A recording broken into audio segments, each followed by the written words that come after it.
following show contains adult content. It's not our intent to offend anyone, but we want to inform you that if you are a child under the age of 18 or get offended easily, this next show may not be for you.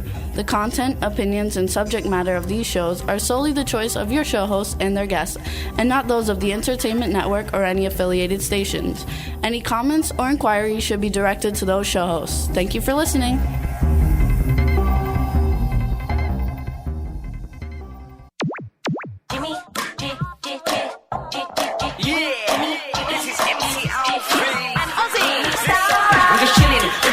Sitting down and designing, where every man never thinking, what are we gonna be wearing?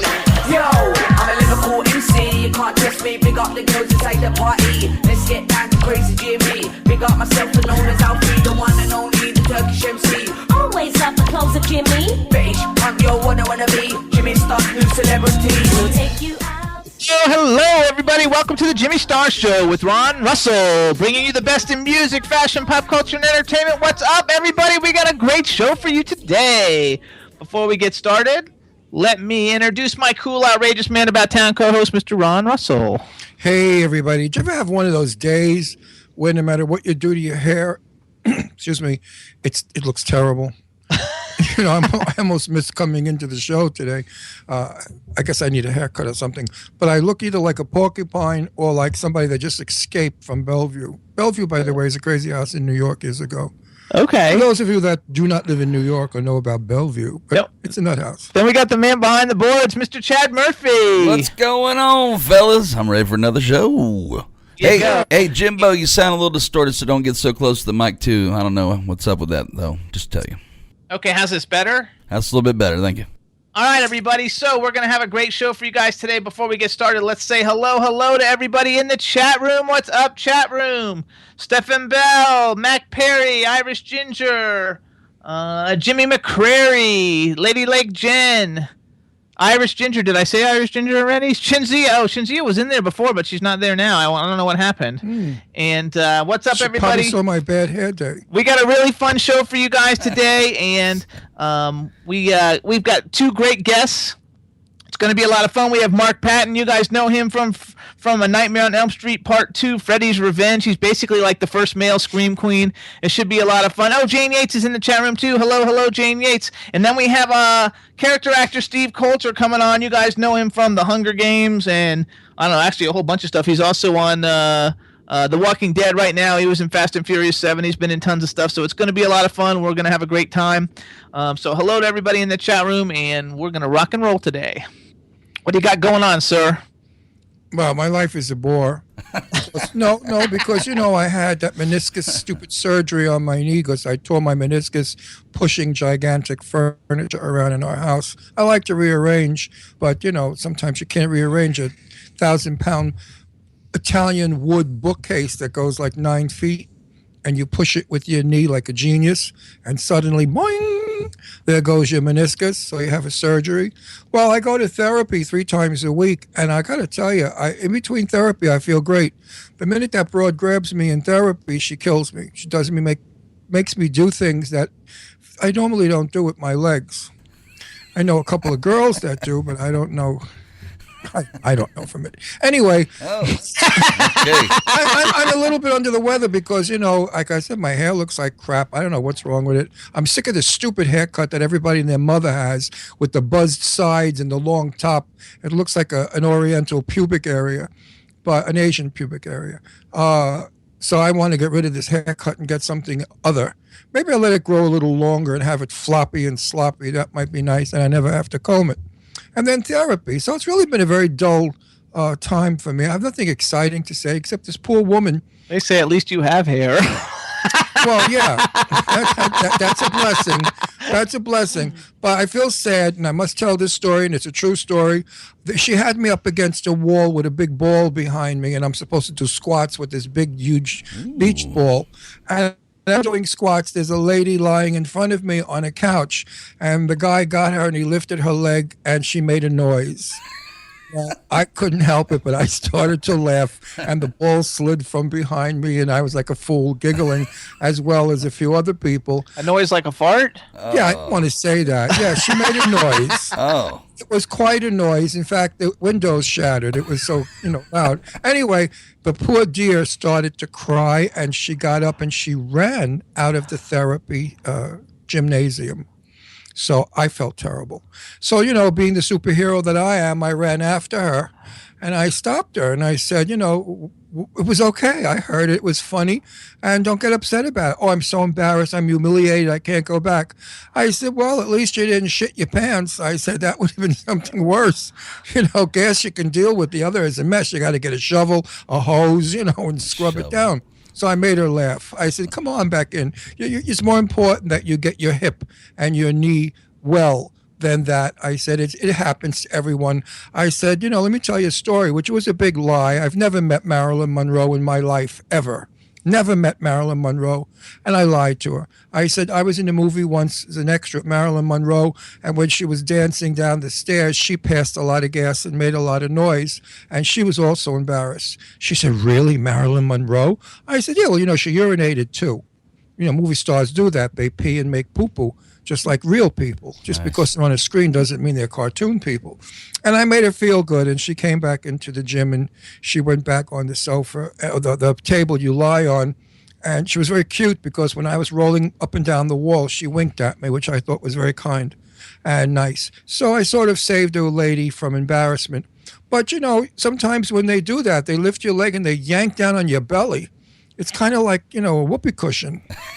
How do you like that, Chad? That was pretty good. I'm loving this. This is good stuff. Good for you, Ron. That was nice. No, but I felt terrible for her. I mean, I was 3 feet from her. Not to mention that somebody came out of the bathroom with a Lysol can or whatever it was, a perfume can, and they started spraying it, which I told the person that wasn't nice. That was rude. I said, you didn't have to come out and bomb the joint with lavender. I mean, it wasn't like exactly. Well, I mean, she could have eaten roadkill the night before, that lady, because it smelled like roadkill. It was a wicked. It was a wicked fume. The fumes, like the wallpaper was coming off the walls. It was a nasty fume. But you smile and you make believe it's not happening because you don't want to embarrass a person. Let's go back. Let's say hello. A couple other shout outs to Dave from Stars Now UK. Chinzia's back in there again. Hi, Chinzia. So you can say hi to Chinzia. Dear? That's my. And Goddess is here. Goddess, what's up? I was going to say, we love Goddess. Where is that bitch? I looked. Goddess, I looked, and I didn't see your name there, and I was going to come gunning for you. How are you, honey? What's doing, Goddess? So nice when you come into our chat room. It makes me happy. Absolutely. And my cousin Chinzia. Hi, sweetie. Love you. So we're going to do some commercials real quick, you guys, because last week our show. First of all, I want to thank everybody for tuning in last week. We got the best reviews and ratings ever from the show that we had last week with Clifton Collins Jr. and Lou Temple. It was a really great show. Our SoundCloud page, I think, had 111,000 plays, so thank you, everybody, so much. And it was one of the shows that I enjoyed the most because I didn't have to talk so much. And our guests was so interesting and so fabulous that I don't have to, always gab because people say, well, you talk too much. But that's what it's called, a talk show. That's right, it's a talk show. You want me to tap dance? It'd be a tap dancing show. So it was a lot of fun. But before we go any further, ho, ho, ho. Ho, ho, ho. Are you noticing the shirts that James and I have on? These are Captain America, Avengers. And I have... you have Captain America, too. I have all of them. I have all the superheroes. No, you just have Captain America. I have all of them. Well, frig you. Mine says... My shirt's Jimmy Star Brand. Yours looks washed and faded. I don't care. I've been wearing mine a lot. You don't wear yours that much. I preserve mine because I love them so much. And I got such... I'm a little over 50 by about a week and a couple of years. Decades. Anyway, I get compliments. Believe it or not, I wore this out to the country club. Excuse me for dropping this bomb on you. I go out to the Montauk Country Club and out to, all the beautiful things on Eastern Long Island because I'm a Long Islander and all of my friends belong to these wonderful country clubs of all zillionaire people. I mean, there's yachts and boats and airplanes that they fly from New York City. They go by helicopter, these rich people. Anyway, I go to this one country club, which I will not mention, but it's the Montauk Country Club. And I wear my shirts. And I've got these guys that could buy the earth. They could buy planet Earth. I mean, they're so friggin' rich. And they come over and say, oh, wow, Ron, where'd you get that shirt? It's so cool. And I tell them, and they say, how much was it? And I tell them, they say, that's cheap. These shirts were originally $129. $180. $180. I mean, the day I buy a $180 shirt, Forget about it. I mean, $180 for a crappy shirt. I could buy a cashmere suit years ago. It's a one of a kind. It's not I don't crappy. care It doesn't matter. They're all on if it's your eBay. sister's ass twice. If it's a one of a kind, I don't really care. $180 is not in my budget for a shirt, a cotton summer shirt. Get over it. But now that Jimmy's got them marked down to like next to nothing, what does this shirt go for now? I don't. You have to go to Jimmy Star brand on eBay. Anywhere from Anywhere from like $25 to $60. I mean, that's decent. I would buy this shirt. It's like Marshall's prices. Right. I would definitely for $60 at the max. I think most of them are about 30, 35. Which is a deal. So go to the Jimmy Star. What is it you have to go to? Jimmy Star brand. All you got to do is go on eBay and type in Jimmy Star brand. There's about 400 pieces up there, men's and women's cool, and one remember, of a kind clothing. These are one of a kind, made in America. Go up and get yours now because these guys, the superheroes, are selling like wildfire. There's some cool Star Wars ones. There's Spider-Man. There's Batman. There's a lot of cool ones. Everybody likes these rather than the other kind that he's got up there. He's got some stuff up there that I'm ashamed to even say he designed. Vulgarity, like you can't believe. Hideous T-shirts that say dreadful things. Like F me, I'm famous. I'm not even that one. I won't even. There's a couple I won't even say. Why, in his sick mind, did he ever design such trash? I'll never know. So good. But I know that people love it, and believe it or not, they buy it. They're buying these weird T-shirts that have vulgar sayings on them. Anyway, go to Jimmy Star, get the shirt because they're going fast. And once they're done, they're done. Jimmy's going to redesign a whole new line, and I don't think it's going to be. It probably won't be quite so vulgar. It won't. It'll be more Ralph Lauren-ish, more sophisticated. He's getting older, and I guess he realizes that I'll do a little bit of both. That his designs should say, speak for him as an. I'll do a little bit of both. But last week we didn't have really a time to talk about all the great stations that play the Jimmy Star Show, so I want to get it in before our guest call today. So you guys, you can hear the Jimmy Star Show live every Wednesday on our home station, W4CY, with the fabulous Chad Murphy. Well, thank you very much. And you can also hear us on WROM Radio in Detroit on Saturdays, Planet Radio Network in New York, LA, Ontario, and London on Fridays, WBAD.net on Thursdays, Hamilton Radio on Wednesday nights. That's in New Jersey, Jackalope Radio in Kansas City on Thursday nights, K4HD Radio in LA. We're also on Stitcher, SoundCloud, iTunes, and iHeartRadio. And if you want to watch the videos, you can see us on LGBTQ TV, Roku, Vimeo, and soon to be YouTube. We're like the plague. We're all over. That's right. We're all over. You gotta love it. That's good because I get a lot of great fan mail, which I'm so happy about. Use the word fan mail, but my people who send it to me say that they call it fan mail. I don't. And they say nice things about me. Although I did read one thing on my YouTube of my Jane Russell interview with Jane, which is a fabulous interview. Some gal wrote, "This guy's an idiot." That's all she wrote. And I thought to myself, I'm an idiot. Look at you, you stupid jerk. You're writing on my page that I'm an idiot. There I am, sitting with Jane Russell, who is my dearest and best friend in the world, who I hang out with. I only go to Hollywood to the best parties. I only live the life that most people wish they could live as far as it goes with movie You got stars. one bad one out of like I know 10,000 views and like one bad person. I know that, but one bad apple spoils the bunch. No, it doesn't. Screw that. Anyway, so I deleted her. I couldn't even bear having that moron on there saying that, what I say, she called me a jerk or an idiot. Yeah, I don't know. Either one is the same thing. The character. Chad, that's one good thing about you, that you don't do the social media thing all that much besides Facebook, so you don't have to worry about people who say stupid things because it's really dumb. I mean, we have 3 million SoundCloud plays, so even if 20,000 of the people didn't like it, that's 2%. No, I had one. See, I want everybody to know that my personality on this show is that of a silly old guy who forgets everything and does everything wrong. That's my character that I play on this show. If I were to be Ron Russell, the TV interviewer, nobody would want to listen because it's too sophisticated. It's too, it's too accurate. It's too much yes. And when he watches Turner Classic Music, he knows every single person in every scene. Yeah, exactly. I'm the furthest thing from an idiot or a jerk or stupid. He just doesn't know the young new people. Well, absolutely not, because, they're not in my world. I go to the movies with Jimmy and I say, who's this one? Is this one big? And of course, according to Jimmy, everybody's a great big star. They make one movie. He thinks they're famous. I said, no, baby, in my day, you had to survive 50 decades of filming. You've had to have made over 150 to 200 films to be qualified as a superstar, such as who I mentioned, Betty Davis, Joan Crawford, Barbara Stanwyck, Clark Gable. Those people are truly the great legend movie stars of our industry.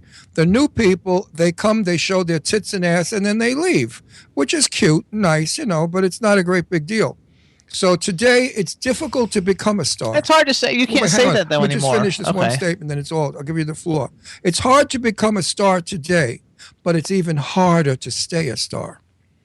I think that, I think the 150 movie thing doesn't really count because nowadays lots of people make 150 movies and they're all terrible, so that doesn't have anything to do with it. That's not true. No, many of you are great superstars have only made 3 movies, and they're already superstars. Which like Angelina Jolie's only made 30 movies or something, and she's a superstar. Now you're talking about somebody I love. I know, but I'm saying in general. I know personally. So it's different because the studios were different. I think that you would develop it more as longevity in a career. Somebody who's 50 now and has been in a movie every year for 30 years, that's pretty good. But remember, years ago they had studios that we don't have that now. You and gave you the films. Had Angie Voight, what is her name? Angelina Jolie. I know her as Angie Voight. Sorry, folks. Angie Jolie. If she were with the studio, they'd have her working her buns off. But I love her. I mean, I know her since a child. She's one of the most amazing women in the world. She's got a heart of gold. She's as sweet could be, and I simply love and adore her. So I defend her strongly. If she wanted to work and do 100 pictures, she could, trust me. Her beauty is unsurpassed by anybody, and her talent is absolutely incredible. If you saw her in Gia and a couple of other films, she's an actress, as is Winona Ryder. And guess what? Winona Ryder is coming back. I'm so happy that Winona is, after that shoplifting drug thing with the pills and stuff. Hollywood kind of kicked her ass out, and now she's coming back with Beetlejuice 2. It's a great movie. What is Beetlejuice? Beetlejuice is the movie with Chad. Is that better? I think I remember it. What was Beetlejuice? Beetlejuice had Yeah, it's better. Was Johnny Depp in Beetlejuice? No. Who's the guy? Michael Keaton. I don't like Michael Keaton. Oh, I love him. No, I don't like him. Am I better, Chad? Yeah, it sounds a little bit better. You were just distorted. Ryder is making Beetlejuice 2, and I will go see it just for her performance. That's another brilliant actress. Yeah, I think so too. I think she's fabulous. And a beauty too. I love it. Mm-hmm. So Chad, is somebody calling in now or no? I have no calls of yet. Okay, my screen just moved. So maybe we should try to call him. Will do. All right. So everybody, we're going to see what we can do about calling our first guest, Mr. Mark Patton. Who's he? He's the guy from the actor from A Nightmare on Elm Street 2, Freddy's Revenge. Is he the one that played the gay guy in the gay movie? He didn't play a gay guy, but it had a lot of homoerotic. No. The guy. Are we talking about the same film? The old man with the young kid? No. Nightmare on Elm Street is Freddy Krueger, the guy with the hand. I thought you said today we had the old guy coming on. No, that's next week. Oh, next week. Oh, I was disappointed. He's wonderful. Handsome, terrific. Next week we have Emmy-nominated John Lindstrom coming on. For you guys know him from True Detective. I mean, he's the one that I want to carry on and rave about. We saw him in a gay flick where he's an older gent that's straight, meets a guy on the park bench, and eventually they become lovers, and he's awakened the idea that he's gay. I mean, it's a fabulous movie, and he's a fabulous actor.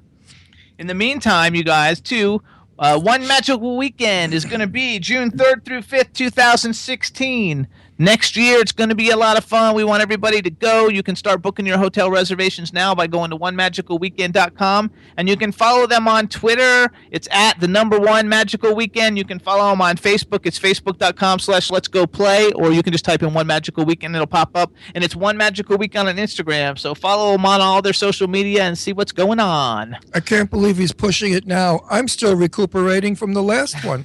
And I got to tell you something. I got a lot of older guys coming now. So all you older guys that do not have a six-pack and cannot, you can go like me, and cannot wear a cocksock bathing suit, it's okay, because there's a lot of older guys there now, obviously going for the younger ones.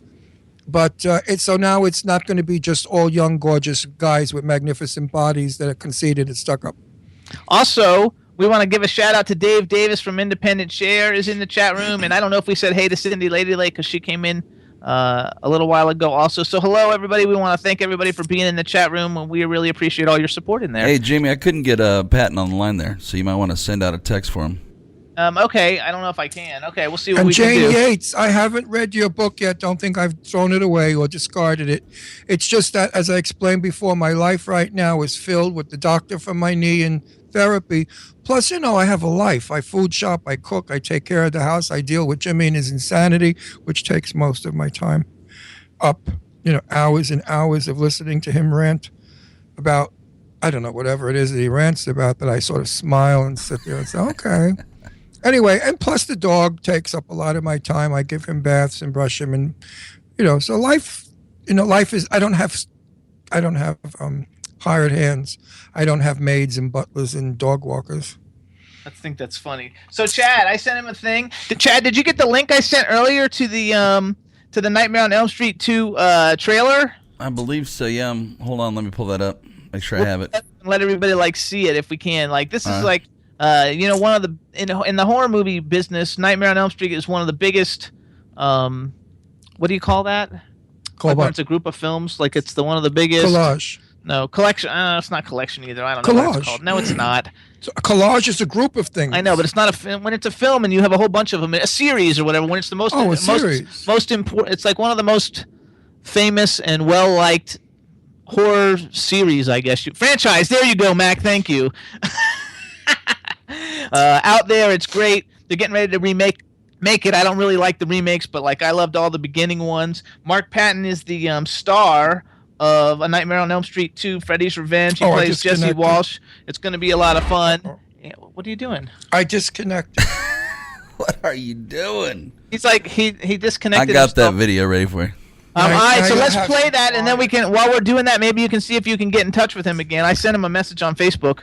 Right. So here it is, everybody. A Nightmare on Elm Street 2, Freddy's Revenge. This is the trailer. Love it. Here it is. Someone is coming back to Elm Street. He is not friendly. He is not patient. Kill for me. And he is not a welcome visitor. But he has something terribly special for the new kid on the block. It started to happen again. Dad! I'm in trouble. You've had some scary dreams, okay? Help! Daddy can't help you now. There's something inside him. Fight him! You're not afraid of him. He doesn't even exist. Freddy Krueger is back on Elm Street. Get out of here, Lisa! Jesse, fight him! Watch out for him. He'll be in your neighborhood soon.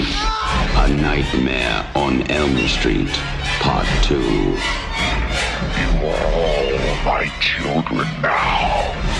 Freddy's Revenge. Freddy. I love Nightmare on Elm Street. I'm 6 foot tall Jason, and they make a Freddy one. Eventually, I want to get the 6 foot. I don't have a place to put it, but eventually, I want to have a 6 foot tall Jason and a 6 foot tall Freddy and a 6 foot tall Pinhead. I want all of them. Hear that, Ron? I love that stuff. Well, these films continue to come about. I mean, they keep making them over and over again, which reminds me of what Jane Russell, my sweet friend, used to say to me all the time. She was a Christian. She believed in Jesus and the Lord and angels and prayer and all those wonderful things that make people better people. And she'd say to me, Ron, Satan is at work. All of these films with devils and zombies and night crawlers and killers and murder, and it's terrible, she said, that the young people are seeing this instead of seeing the beauty of the Lord and all the night. Well, she's a Christian. What do you want from my life? What are you bringing it up for, well, then? because I'm kind of agreeing with her, not from a religious aspect. I mean, I'm not religious at all. I believe in UFO, that we came here from another planet. So talk about that while I'm in the bathroom. Anyway, horror movies are the greatest thing. Yeah, I know that, ever. but I think we flooded the market with. Well, this is a 30-year-old horror movie. But I think we're constantly bombarding the young children with all of this gruesome, horrible shit that they don't know the beautiful side of life. And especially with these crazy parents they have today. That we were in Manhattan and I saw a woman. She was bent over talking to her 2-year-old daughter, and she said, "Where would you like to go for dinner?" Now, my mother would have smacked me right across 3rd Avenue if I ever said I want to go anywhere for dinner when I was 3.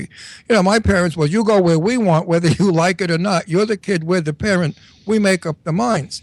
But the world is really changing, and I fear for what it's going to be like 20 years from now when all of these young kids raised on all this gruesome, horrible, bloodthirsty stuff and these insane parents that won't even let them out of the house because they're afraid they're going to get kidnapped. Oh, please. Anyway, The Nightmare on Elm Street is the greatest series ever. This movie is actually it's stupid. I mean, this movie, this particular one that we're going to talk about today is actually like 25 years old. So it's like the very beginning of all I know, of it. but who cares? We know about the guy with the scissor fingers that he breaks through the bed and the kids run away. I mean, what are we, morons? We got to see the same crap over and over again? Do something original. Make another guy. Well, it was original then. I know, but now it's not. And I'm I know, tired but- of it. Well, I don't care for it. I will never go pay money to see that I junk. will in a second. I Yeah, buy all of them. Because you're from that weird time. I buy everyone. It's not a weird. You got to time. remember, my day it was love. We saw love movies in my day, beautiful family movies with children. I watch movies with you on Turner Classic Movies all the time, where people are getting killed and shot. They just don't show it, but they're getting killed all the time. No, it's different. The reasons were not stupid. Joan Crawford killed Van Heflin because he wouldn't marry her, so she shot him. All right, there's a reason. Okay, that's there. not stupid. No, but it's because of love. It's Listen because, to that one, Chad. There's more to the story. You have to see the story. Raymond Massey was her husband. It's a wonderful movie. You shouldn't miss it at all. But then people killed each other because of love, because of passion, not because of insanity or just the lust to kill. Nobody's body got chopped up. We had family movies where mother and father and children sat at a dining room table discussing the day, which was how it should be. Not kids text messaging in the bathroom while they're masturbating, looking at a video of somebody. I mean, it's nonsense. Things have just changed, that's all. Today, I wouldn't want to raise my kids today. I'm glad I raised my kids when I did, because if I raised my kids today, people would have taken them away from me. Because I would tell my kids, go to New York. Here, go on the subway. Go, don't be afraid. Well, when I was a little boy, now we lived in Astoria, Queens, okay, on the East River, right opposite Manhattan. I had a bicycle. I would go over the 59th Street Bridge, 8, 9 years old, and go to New York City. I used to drive out to LaGuardia Airport to watch the airplanes take off with my friends on a bicycle. My mother never knew where I was. It was Saturday, early in the morning. She'd say, okay, go out and play. And I was gone till dinner time. Yeah, I did that too. And I never got raped, murdered, stolen, or beaten up or whatever. Never. Hey, Chad, did you try him during that video or no? It says he's offline. That's weird. What Okay. happened to our guest? He probably saw our shirts and figured, I'm not going to the show. I don't know. Like, what time is it in Mexico? Maybe there's a too time. wild. Does Mexico have our same time frame, Chad? I don't know. I know it'd be closer to California time. Oh, I could tell my Opposed Mexico to East joke. Coast. No, don't tell a Mexico joke. Why, it's good. I don't want The to. Elizabeth Taylor joke. Okay, but Muy bueno. Tell it. This is a great joke that we in the business talk about. It came out about, I don't know how many years ago. And I think it was, who was it? Donald O'Connor told it to me. Or I forgot who it was that told me this joke, but it's a hilarious joke. Marilyn Monroe, Jane Russell, and Elizabeth Taylor. It's about the three of them. Elizabeth Taylor just got a brand new powder blue Cadillac. And she called up Jane Russell and she said, Jane, I want to go for a long ride in my car. Do you want to come? And Jane said, yeah, that would be fun. Then she called up Marilyn, and Elizabeth said, Marilyn, would you like to come? We're thinking of driving to Mexico. And Marilyn said, no, thank you. I'm busy today shooting. So, okay, they're not going to go. So Elizabeth and Jane Russell get in their powder blue Cadillac, and they drive all the way down Mexico's bayou. Well, suddenly a truck goes alongside of them with guys with rifles, bandidos. And they said, pull over, I shoot you. So they pulled over. Now, Elizabeth Taylor had on emeralds and diamonds, earrings and necklaces, and she was terrified that they would rob her jewelry. Anyway, the girls got out of the car, and the men didn't want anything to do with them. They simply wanted the car. So they drove off in the car. Now, Jane turned to Elizabeth, and she said, Elizabeth, where is all your jewelry? Elizabeth said, well, while they were coming alongside of us, I stuck all my jewelry up my vagina. And Jane said, well, that's a safe place for it. Too bad we didn't invite Marilyn. She could have saved the car. And that was a joke that went around. Well, Jane Russell really used to love that joke. I used to torture her with it in the morning when she'd get up. I'd say, Jane, where'd you stick the jewels? And she'd start to laugh like hell. I don't know if Marilyn liked it too much, but Jane did. I think that's funny. That's a Hollywood joke, very inside Hollywood, which we don't tell the public. All right, you guys. So here's what we're going to do. Since I'm not sure why our guest isn't here, I'm going to try and contact him one more time. And in the meantime, we're going to take a little music break. We haven't played this in a while. It's a great song. It's by the UK band Kin. The name of the song is Home Sweet Home. And we love it. It's a great, great song, a great club song, a great dance song. Chad, you are together, whatever weather, whatever town. There is no space like a place we are heading for. When we are together, whatever weather, whatever town. Memories of places all crowded with faces where home. Home sweet home.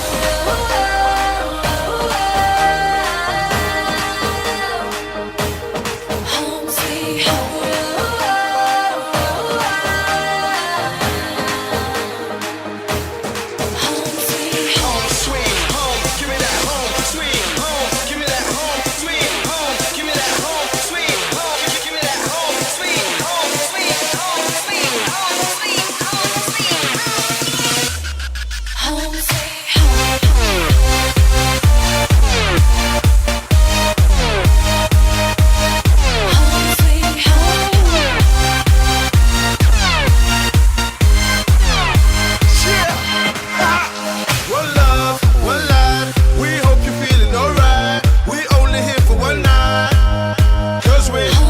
Let's live, let's vibe. Throw your hands in the sky. The only place I'm alive. Throw 'em up, party people in the club. Party people showing love. Party people throw 'em up, throw 'em up, throw 'em up. Party people in the club. Party people showing love. Party people throw 'em up, up, up. When we are together, whatever weather, whatever town. Memories of places all crowded with faces where home. Home sweet home.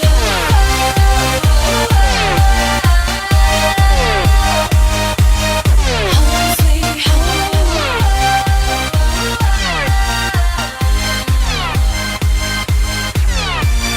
No matter where we are going, I know that I'm coming straight back home.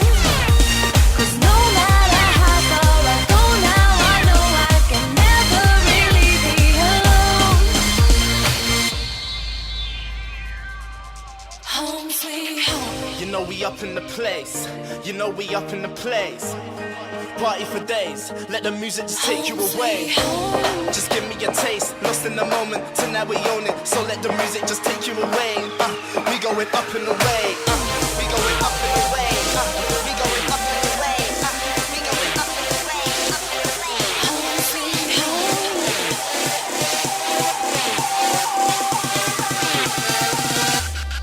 Home sweet home.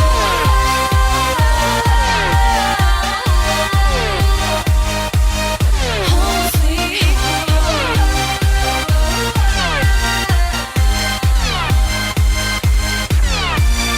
No matter where we are going, I know that I'm coming straight back home. 'Cause no matter how far I go now, I know I can never really be alone. Home sweet home. That's Home Sweet Home by Kin, everybody. It's available worldwide now. You can download it anywhere you want. It's fabulous, fabulous. And we want to give a shout out. What's up, Ken Pettigrew? Ken Pettigrew's in the chat room. Hey, I just want to comment on that song. Who said disco's not back? Listen to that hustle beat. That song's a good song to We're dance going to play to. your favorite song later Oh, I today, hope. too. I was going to say, what happened to my crystal We're going to ball? play your crystal ball today. I gave it to Chad. That's so. What is it doing anyway on the charts? It was like It's still doing good. it was like number 3 or something. It was a big record. Yeah, it's doing really good. It's really selling out like crazy. It's the new way, baby. Hustling is coming back, and I mean, not money hustling, dance hustling. Hustling is coming back, and the disco scene is back, and everybody's starting to get into those clothes now, the 70s clothes, the platform shoes for men, the bell bottoms. I mean, it might be a little stupid at my age, but I'll give it a shot. You always look good in everything.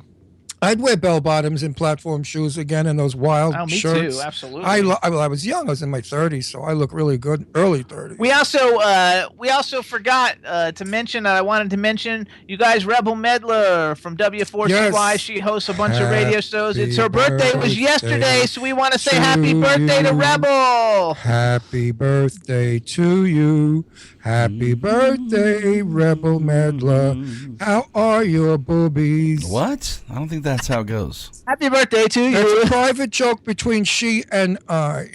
And about 1 million people. No, remember the last time I saw you, Rebel, in the studio, what I said? She remembers. Okay, she said lots of love. So there I we go. love So her. now She's, everybody's she's saying- the nicest girl in the world. I spent a lot of hours with her, not a lot, about 2 hours, and got to know her at the studio when we were in Florida. And she's really fabulous. She's really nice. But the sisters kept just jumping around. I said, "Can you control those sisters? My God, they're gonna hit the desk in a minute and bounce out the window." I also want to give a shout out to Bobby Moss from the Moss Brothers. He's in the chat room. Hey, how are you guys So what's doing? up, everybody? So happy to see everybody in there. We don't know what happened to our first guest, Mark Patton, so we apologize. And maybe we'll get in touch with him, and maybe we won't. In the meantime, you're stuck with He's Ron in and Mexico. They probably have him manufacturing your television boxes.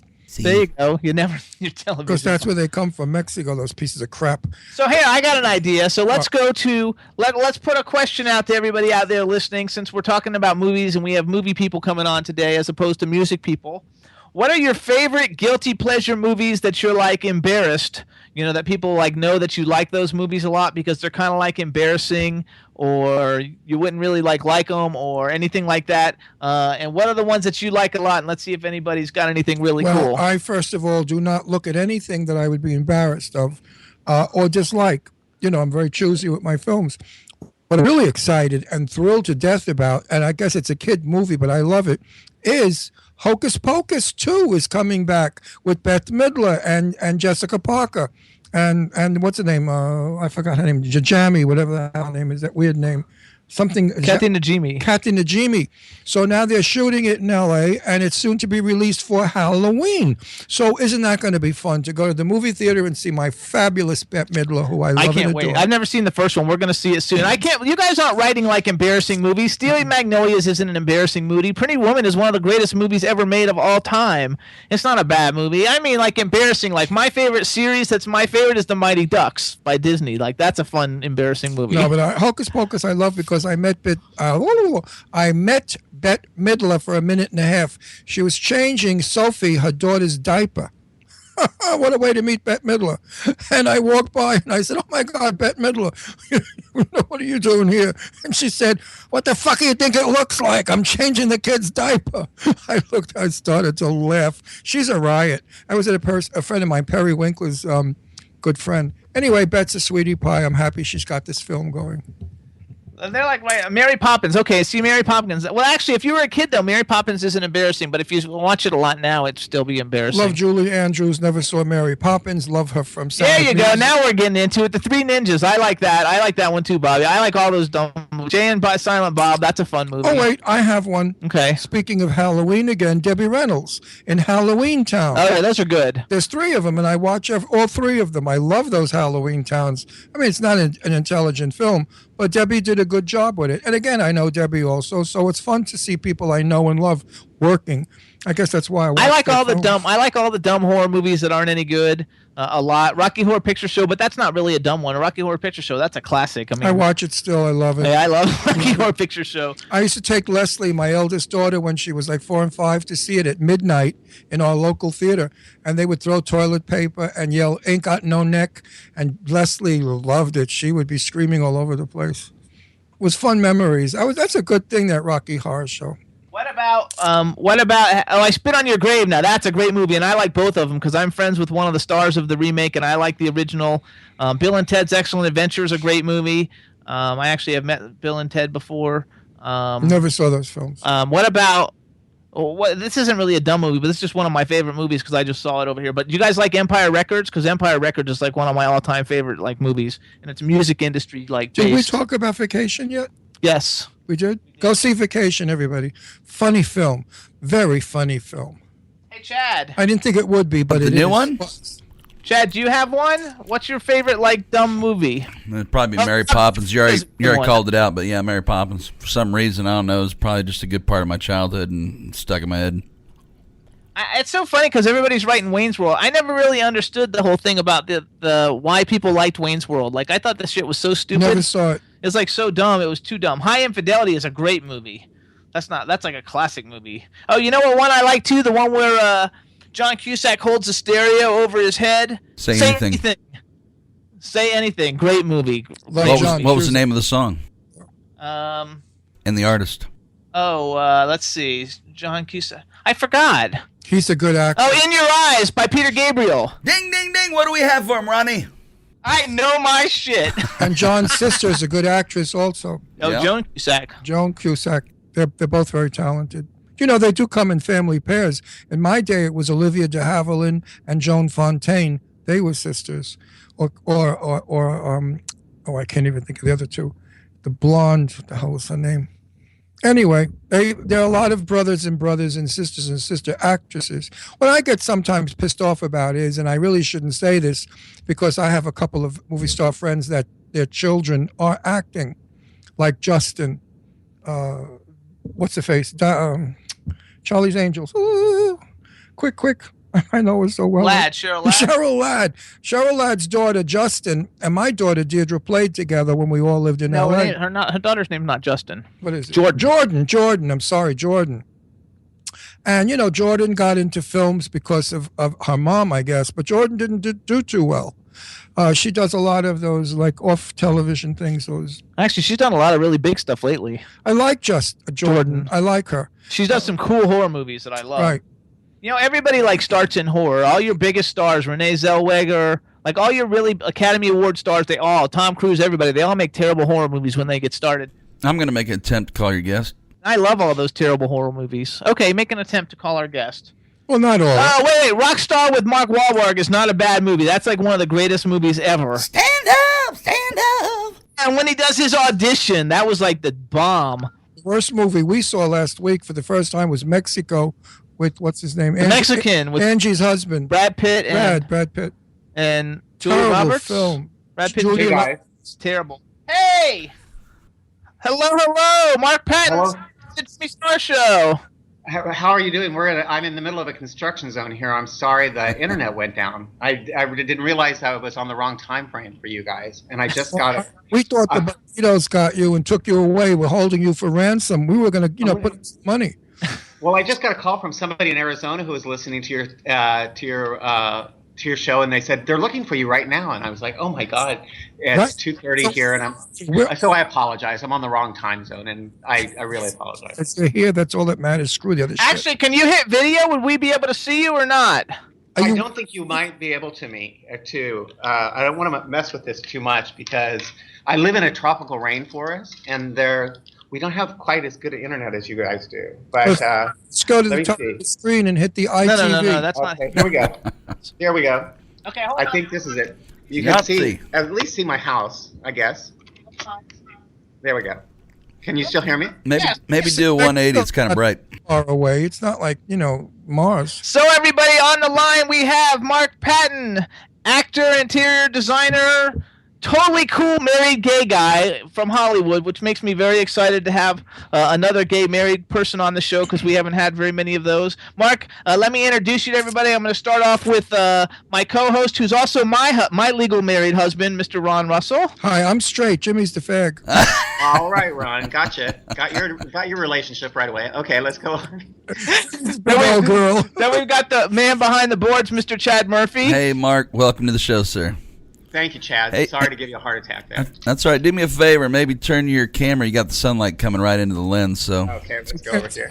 Are you good looking? Should we? Yeah, otherwise, leave it the way it is. No, he's good. Thank you. There we go. He's good looking. Yeah, let the light hit you right. And then we have a chat room full of people. So say hey to everybody in the chat room. Hey, everybody in the chat room. Glad to hear or see you. There you go. That works. Now, why are you living in Mexico? Well, I moved here to work about 9 years ago, and I really didn't want to come. I came at the behest of a client, and after I was here about 2 days, I don't know, I just had this weird feeling, and I realized I was going to live here, and that's exactly what happened. I've been here almost ever since, and I met Hector here in Mexico about a year and a half later, and we've been together ever since. And life just became Mexico. That's the whole reason. It's just by accident, really. Don't tell me where exactly, but what part. In other words, give me an idea where you are, but don't tell us. I'm in Puerto Vallarta, in the old part of Puerto Vallarta. And it's not Mexico. yeah, it's I live in. What about where I live is actually pretty Mexico. It's beautiful. It's like in New York. Tourists, we're driven by tourists and whatnot, but we live off the grid pretty much. So we live in a beautiful. Yeah, it's a beautiful place. It's very safe also, which is really nice. It's for you that you live in Puerto Vallarta. I feel so sorry for you. I'm going to shoot myself now because I have such pity for you. What's Hector like? Is he cute? He's Mexican, obviously, because I have a lot of Hector friends that are Mexicans. Why is Hector? Yes. That's a Mexican name, Hector. Yeah, Hector. Well, his name is Hector Morales Mondragon. If you want to get the first name is Hector, but that's not is that a Spanish name? Of course it is. Yeah, but you don't pronounce the H. Is the proper way to do it is Hector is his name, and he's great. He's he's not a real public person, to be honest with you, but he's been. I don't know, just if you would have lined up all the people in the world that I thought I was going to marry, Hector might have been the last one that I picked. Oh, Jimmy. But he was, he turned out to be pretty perfect in a lot of regards for me. So we've had a very good life together. Yeah. Congratulations too. I think that's fabulous, and I think the fact that you're married and everything is super fabulous, and that he's supportive. And actually, if you Google his name, he comes up pictures. He's very cute. You can find pictures of you guys all over the place. I guess because you've been promoting Scream Queens, and maybe he goes with you. I don't know, but I see a lot of pictures on the internet of you guys together. So I think it's really awesome, and congratulations. Do you have a big gay community down there? You'll even see our mother-in-law with us, which is really, really great. She's my favorite person in the world, his mother. So yeah, we just we've jumped lifetimes here in the last 20 years as gay people. So it's pretty amazing. Yeah. Ron wants to know: do you guys have a big gay community in Mexico? Yes, we do. Yeah, we have a huge gay community here, and really, Puerto Vallarta is kind of the San Francisco of Mexico. It's where if your son moves to Puerto Vallarta and you're Mexican, that's just code for you have a gay son. So, there are a lot of gay people here, but people come from all over the world, so it's very inclusive. We have sports bars next to gay bars, and everybody just kind of gets along. There's no problems at all about anything. We don't have really those kind of problems down here. So, I'd invite anybody to come down here who was looking for a really wonderful place to stay and just be able to relax. And the water's not quite as beautiful as the Caribbean, but besides that, everything else is great. Well, I've been to Puerto Vallarta, and I loved it. I was there, when the Spanish conquistadors were there, but it was, just starting off. I was there in maybe 65, which was a lot of years ago. And it was charming and quaint and hilly and storesy and it was Mexico. Now it's probably full of T-shirt shops and all that crap. Did you get the phone okay? I got it, thank you. Yeah, that was actually Hector calling me to remind me I was supposed to talk to you today. So you see, we have a really good system down here. We're both on the same time frame. So I just let him know that I'm talking to you right now. So, perfect. Yes, Let's talk a little bit. First of all, everybody, okay, so Mark, for all you horror movie aficionados like me, Mark was the star of A Nightmare on Elm Street 2, Freddy's Revenge. He plays Jesse Walsh with Robert Russler, who I've met several times. He's a really cool guy. And I love all the horror movies. I love the fact that this one is basically one of the first horror movies that you had a male lead who was the protagonist or whatever, the person who's getting chased after in the movie. It was fantastic. When the movie came out, I hadn't come out, so I didn't really get all the gay subtext until I watched it later. Now, if you believe that, I've got a bridge in Brooklyn. This is I was still in high school. You were not. You didn't know you were a flaming I didn't fruit. know when I was a fruit until I was out of college. I knew when I was born. How do you not know when you're in college? I thought, but I didn't know for sure. So I think it's really cool. So That's basically, they've named you. So you're kind of the first male scream queen because. I love that screaming. Did you make that up, or did somebody else come up that for you? Well, actually, it sort of came up because, excuse me, one of the things that people said in the movie about me was that I screamed like a girl, which was when I was making the movie, I just thought if you're really afraid, you scream. So I just scream, and I have a good scream. So I started doing. Actually, I think where Real Scream Queen really came from is I started doing a panel for a show called Days of the Dead, and it was called Scream Queens. And I did it with like Heather Langenkamp and PJ Souls and like the Halloween people and Linnea Quigley and people like that. So. And that was really fun. But then all of these lists started coming out, say about, I'd say 5 or 6 years ago. For the, around Halloween, they'll do the top Scream Queen. And I started winning them all. Like I would beat out Jamie Lee Curtis, and I would beat out Heather. And this year I was on the top of like 25 different lists. And it's all girls and me. So and it just became fun, and it's like I really embraced it, so I could go out and talk about the things I wanted to talk about.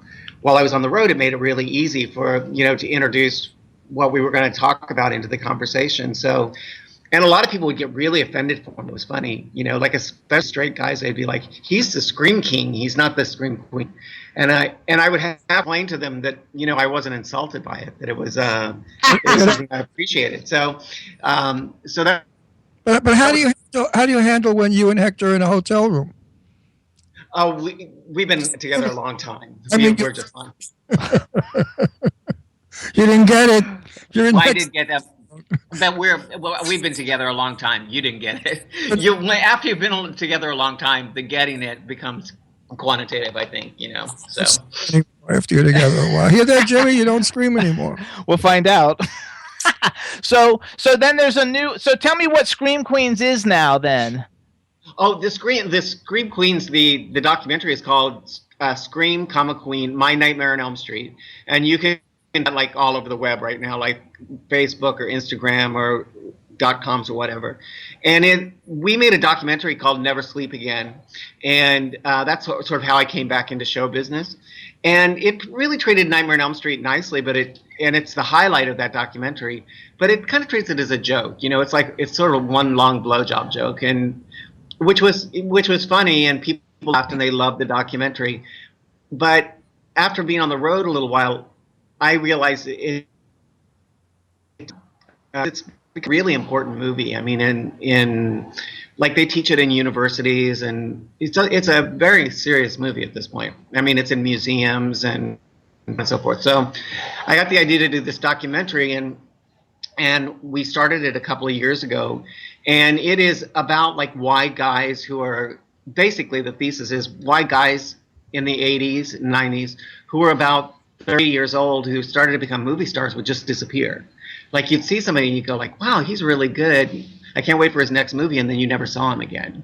And there were a lot of guys who all disappeared sort of for the same reason, and that's what the documentary is about. It's about Hollywood in the 80s and about HIV and a lot of different things, but it's wrapped up really cool, and there's a lot of Nightmare on Elm Street stuff in it, so it's fun, but it's pretty information packed. It's like, it's a good thing, and we're going to open, we believe, the Outfest, and that's the route that this particular documentary is going to go. We have a couple of film festivals already for it. Do you tell us at any point in the documentary why they disappeared?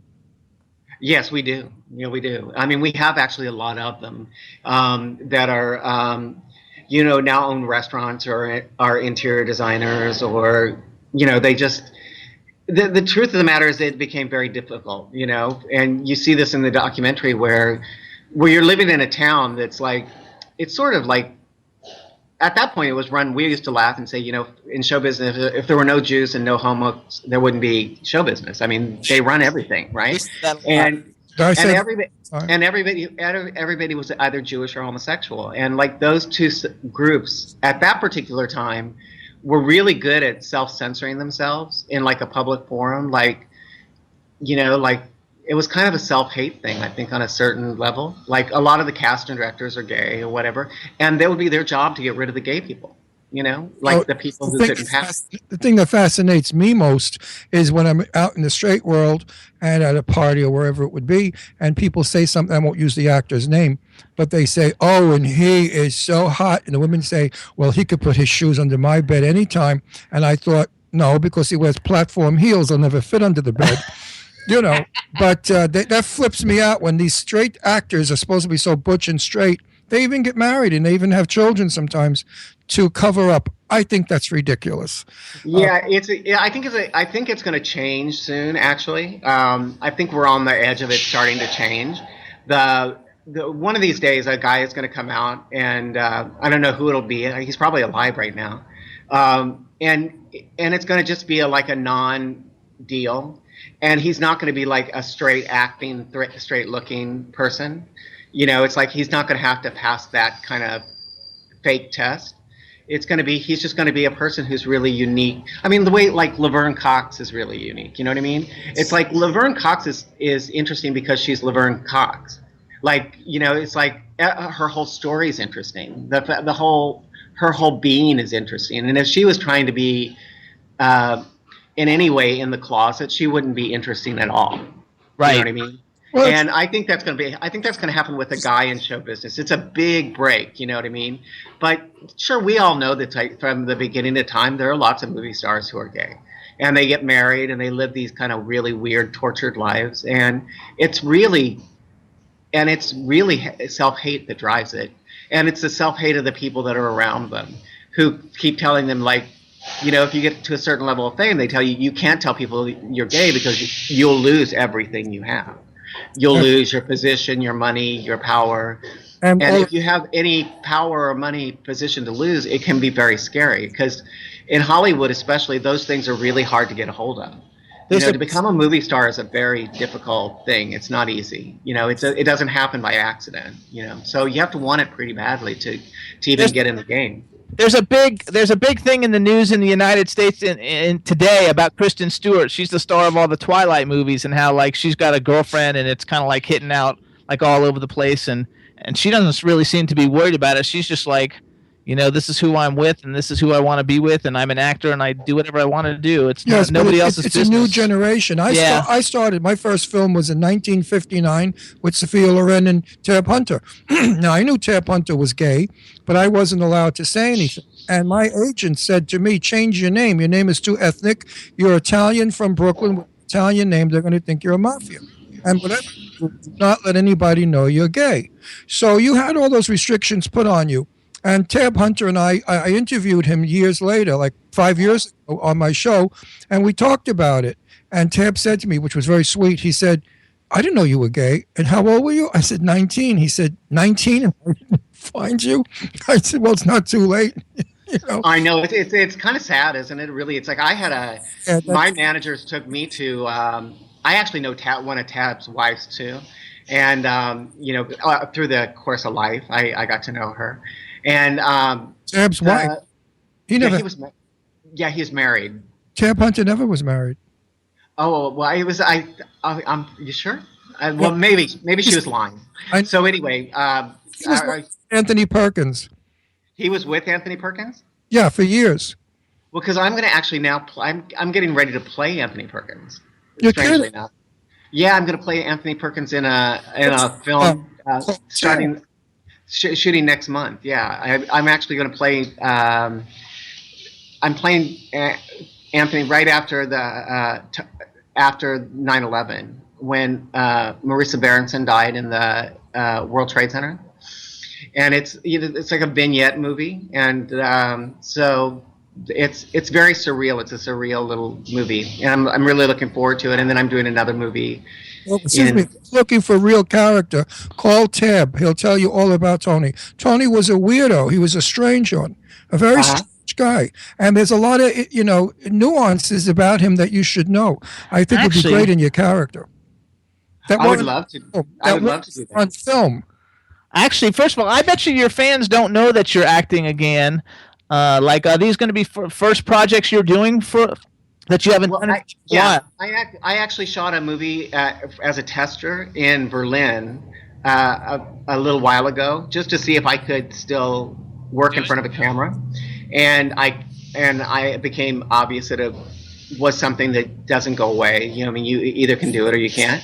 So yeah, I've actually been approached from like around the world to work, and I've been like sort of doing this very slowly and methodically, so that I know that I'm ready to do what I'm doing. But yeah, I'm shooting this movie, and then I go to shoot a movie called William Frost, which is that I'm shooting in Palm Springs, which is a big movie. And I have. What month are you shooting that? I'm shooting. I began September 23rd, the day after my birthday. Oh. My actual birthday is the 22nd of September. It's going to Palm Springs for a long time. In a couple. I'm sorry.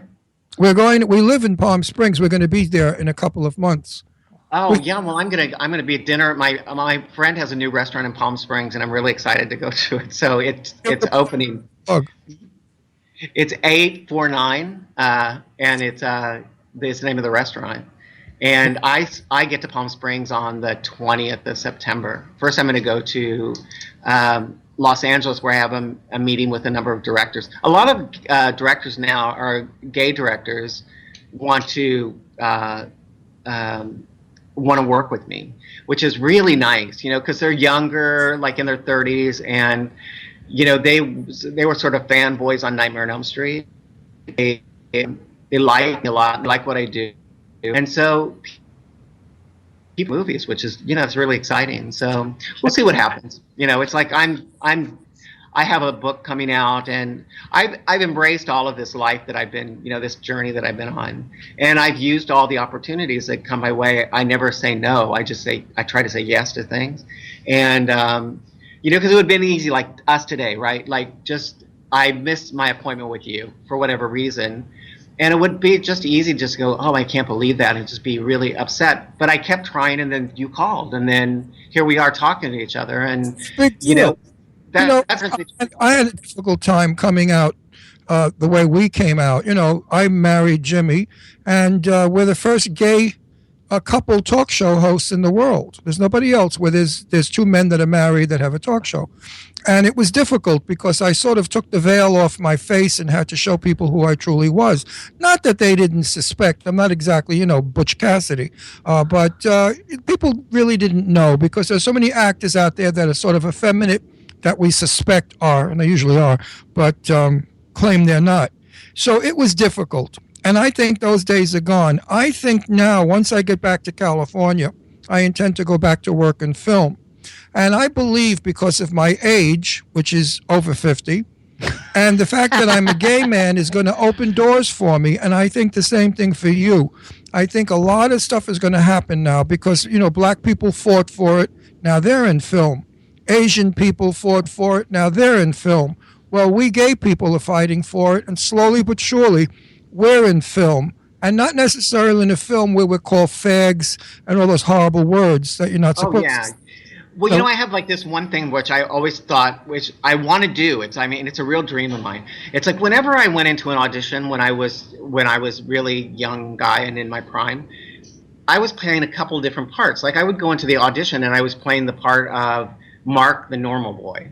And then they would give me the script, and on top of being Mark the normal boy, I'd have to be whoever else they asked me to be. And Kate Jenner kind of did this for me in a weird way. It was like, I really just want to walk into a room and be myself, because the most fabulous part of me is the authentic me. You know what I mean? Absolutely. Not to pretend to be something I'm not. And I want to see what I'm able to create when I'm allowed to authentically be myself and really not worry about my hands or my feet or how I walk or how I talk and all those internal things, you know, and I not have to worry about them and just, you know, really just create. That's my dream. It's very nice for us gay actors to bring to the character who we are, not to go in and create a character who we are not, because that's not true or real. When I go back to work, I intend to bring my character, of course, in line with the script, but who I am with me, and I think it's going to be far better work. And I think had I done that years ago, well, actually, I couldn't have done that years ago. They would have thrown me out of the business. Anyway, you came in late, my sweet dear friend, and I think you're fabulous, and we're going to have well, you. thank you so much. I'm sorry I gave you guys a little heart attack because you're a lot of fun, and I'm so glad I got in at all. That was the point. I was glad I was here because I didn't want to disappoint you. I'm happy with it too, and we want to tell everybody too. You guys go check out A Nightmare on Elm Street 2: Freddy's Revenge. There's also Scream/Queen, like the documentary. And also, really quick, just before we get off the air, we just released "Come Back to the Five and Dime," Jimmy Dean, for the first time in 35 years. So you go and see that too, because it's really great. It's a Robert Altman film. And actually, you play someone who undergoes a sex operation and becomes Karen Black. That's true. I do. Yeah, I'm like, it's a big trend. We were just asking ourselves the other day. It's like, if Caitlin watched Jimmy Dean, because it was one of the only trans movies in the world at that point, and I want to meet her one day, and I want to ask her if she saw the film, because I'm sure she did, and I'm sure she really liked it. Oh, I took Karen Black on a date one Thanksgiving many years ago. I knew her well, and Karen was laughing all the time and silly and up. We were crossing 2nd Avenue, and you had to see what she didn't do on 2nd Avenue. She had a big shawl on, and as the cars were coming, she played like a matador, and she was fighting the cars.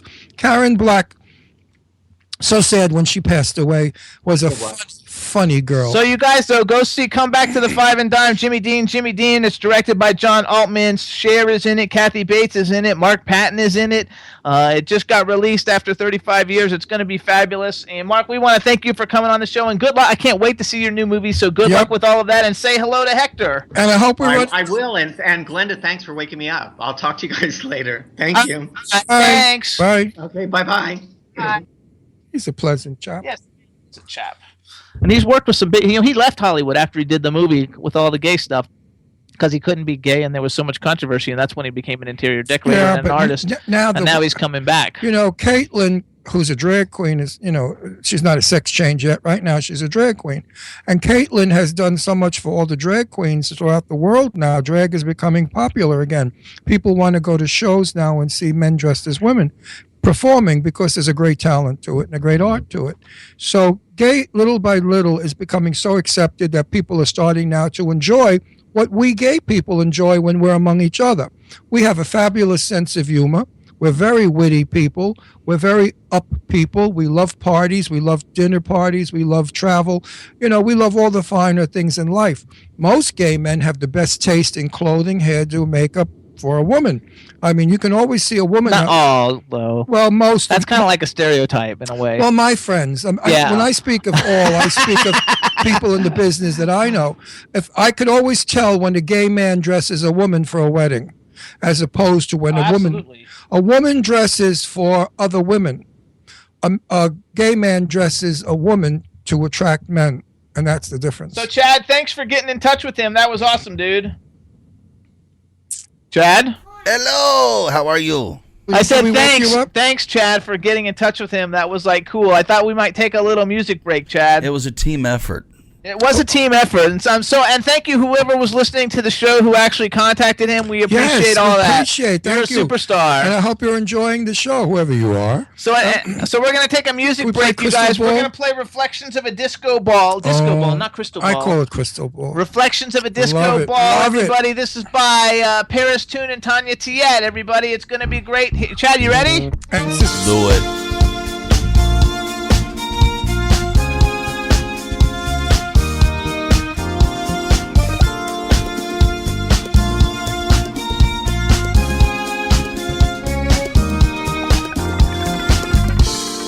What are you holding back for?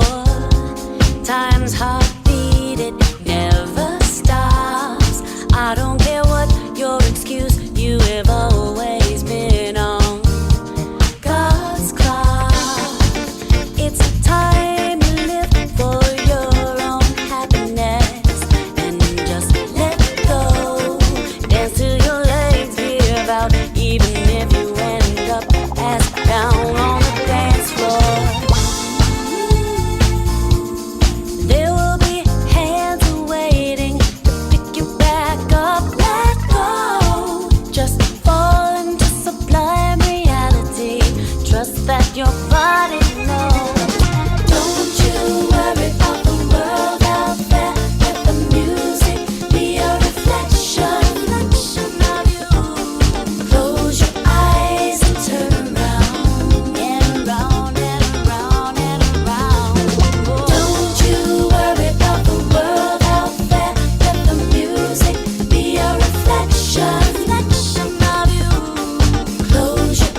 You happy now, Ron? Oh, I love that song still. You know, I'm getting a little tired of listening to it because I listen to it so damn much. You know, it's wearing off its thrill, but I love it. It reminds me of the good days, and it's music what's humming our way. It's definitely happening again. So that's Paris Tune featuring Tanya Tiet and Debbie Sledge, everybody.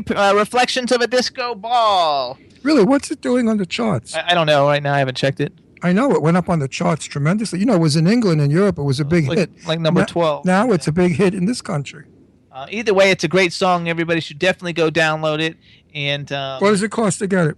Like 99 cents or something. Oh, please, for 99 cents, buy the friggin' thing. We want to give a shout out to Shane Layton too, you guys. She's doing a meet and greet tonight at Motif Seattle Hotel, which is her house hotel for her Rocket Like a Redhead show tomorrow. So she's playing at their nightclub. It's called Frolic, and it's the Motif Seattle, and that's where she's staying. And then tomorrow night she's got her Seattle leg of the Rocket Like a Redhead tour. So we want to wish her luck. She is just hitting the press like wildcat. She's got 2 magazines. Did you see that? And two the of news. them. I mean, the interviews. She's all over the place. She's really scoring big time with her show. I'm so happy because we love her very much, and yeah, Shane's really happening.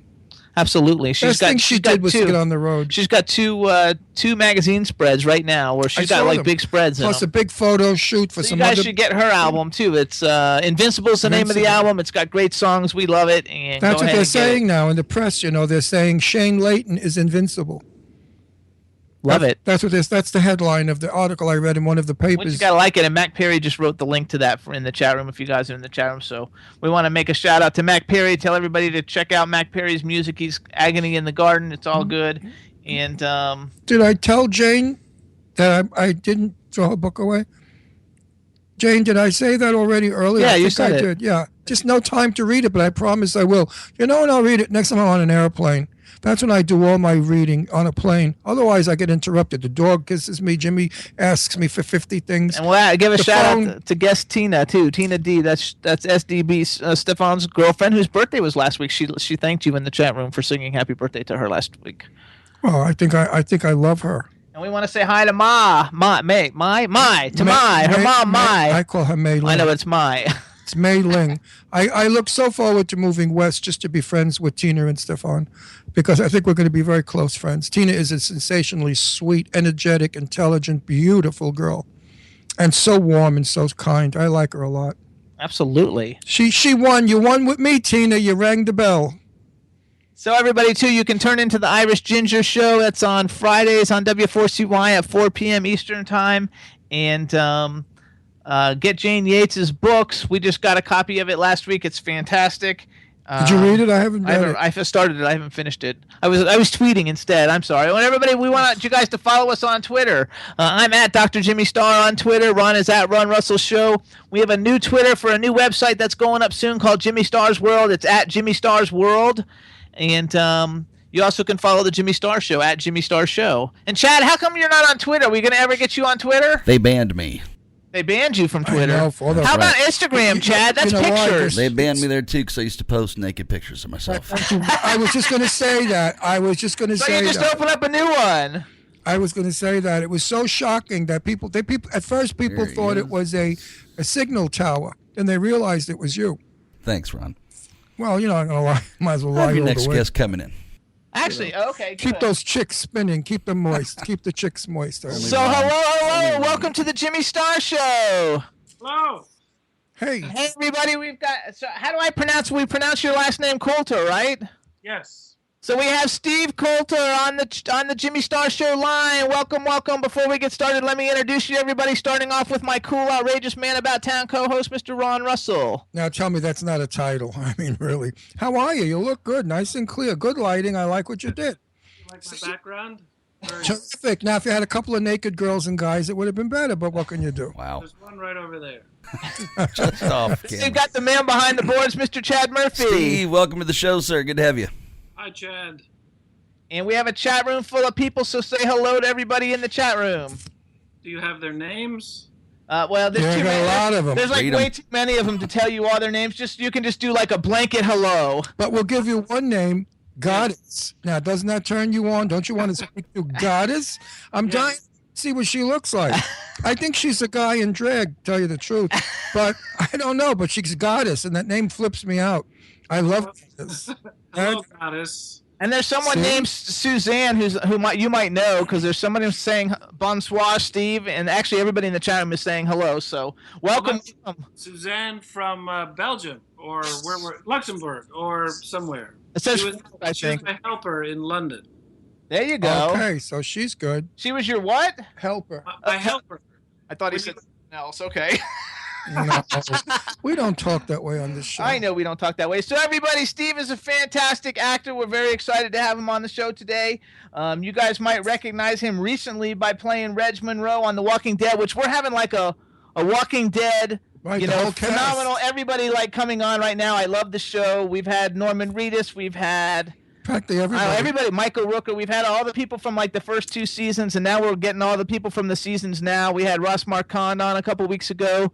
And we had Lou Temple, and next week I have somebody else I forgot. So how was working on The Walking Dead? And did you even like zombie stuff before you got involved? No, well, it was weird. I was a big fan of the show, but I did not like zombie stuff. That's why I was surprised I liked the show as much. And because with independent films, everyone makes zombie movies. So when the show came along, I thought this isn't going to be very good. And I remember the first show when he kills the little girl. Yeah. Spoiler alert. Then I knew that this was going to be something different. And so I was a big fan of the show, although not a big fan of zombies before it.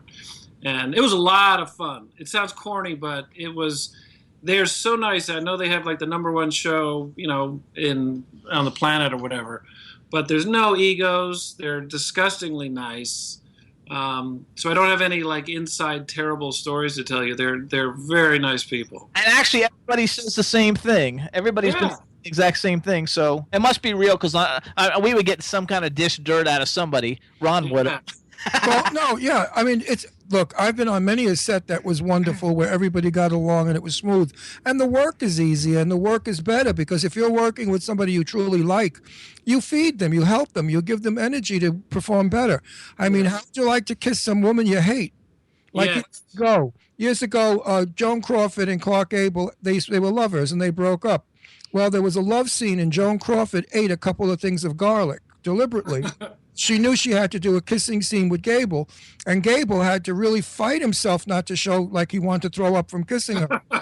That's tough. That's tough stuff. So it's much nicer when you like your co-star, and anyway, you know what I'm talking about. Yeah, and it's when you come into a new show, a lot of times you feel you're terrified and you feel like the new kid in school. But these guys were really welcoming. It was very, very, very nice. Especially when you watch somebody else work and they're great and you say, oh, I hope I'm as good. Yeah. I want to do that just as well. Yeah. And of course you do because you're inspired by that person's good nature. Yeah, exactly. It's not us eating each other. I don't like these egotistical, I won't mention who, but this bitch I worked with once. I've mentioned her name before and I don't want to slander her again because she's dead. Big star. Anyway, her ego was so great that it was all about her. Yeah. And she couldn't have cared less about anybody else. And when she came on the scene to do her piece, it was about her. And everybody else just looked like cardboard. They were scenery. And you can't do that. You can't do a soliloquy. When it's a two-person speech, you can't do a soliloquy. No, unless, yes. Possible. So I want to number one kind of say congratulations. First of all, in the chat room they're saying love your work on The Walking Dead. I have to honestly say because I haven't watched the last season of The Walking Dead. So I have not seen you on The Walking Dead, but I've seen you in everything else, and I just thought it would be fun to bring you on because when I saw you on Twitter and I saw your resume, number one, I'm a huge Fast and Furious fan. I did the costume design on the second one, so I know a lot of the different people on the set, and then the fact that you're in Insidious 2 and 3. Actually, when the first Insidious came out, we had James Wan and Lee Winnell on the show. Cool. And we had Lynn Shay on the show, so several people that you've worked with we've had on the show, and I thought that would make it a lot of fun. So how was working on actually too? Jay LaRose, he plays like somebody in that. He's great. Yeah, he's the dark, long-haired. He's a really good friend of mine, and cool. I just saw him in London. He plays this demonic guy, but he's the gentlest, nicest guy. Oh yeah, he's a super super cool guy, and we've been friends for about 10 years. Oh. I like him a lot, and so I just thought it would be fun because your resume over the last couple of years is you're in the most high profile movies that could ever be possibly made, and you're working with the biggest A-list stars ever, out there for right now at this time in history. And so I thought it would be really cool. And number one, to say congratulations, and two, like, how did you like being in those Insidious movies? Because those movies were huge hits for like not a huge budget. Yeah, they make them very inexpensively, and it's a lot of fun because you don't have a huge crew, and everyone, and again, they're all disgustingly nice. You get sick of it, and they have a lot of the same crew, so they're used to working with each other, and a lot of it's like being 11 years old, just sort of running around playing. In Insidious 2, there was so much fog; it seemed like every day we were walking around in fog. But yeah, it's just a lot of fun just getting to play pretend. It's a little scary because you shoot not in any studios. You shoot in some pretty creepy places. But especially that hospital, there was actually a rape and a murder in that hospital in Insidious 2. So we didn't wander away from the set very much. Now tell me, when you're doing a scene that you said you're having so much fun at and you're enjoying it, do you get the same joy and pleasure when you watch yourself work? No. I get horrified. Yeah, it's like, when you're a kid and you hear your voice on a like a tape recorder. Well, nowadays you hear your voice on a phone. But yeah, it's the same thing on camera. Once in a while, if somehow you get caught up in the story enough, but usually you look and you go, oh, I thought I had a chin. Or I thought my hair wasn't gray. Isn't it horrible? I don't know what the hell I'm doing in the business. I hate my voice. It's too rough and foggy. I don't like the way I photograph anymore because I'm old. I remember when I was young, any angle was gorgeous because youth is beautiful. Now I'm worried about lighting all the time, and you're worried about like looking like an old hag. Yeah. Remember when I was in my 20s, I could wake up out of bed in the morning and go out and look gorgeous. I didn't even have to comb my hair. Throw on a t-shirt, jeans, and I was stunning. Now, if I look that way, they think I was an escapee from the local nursing home.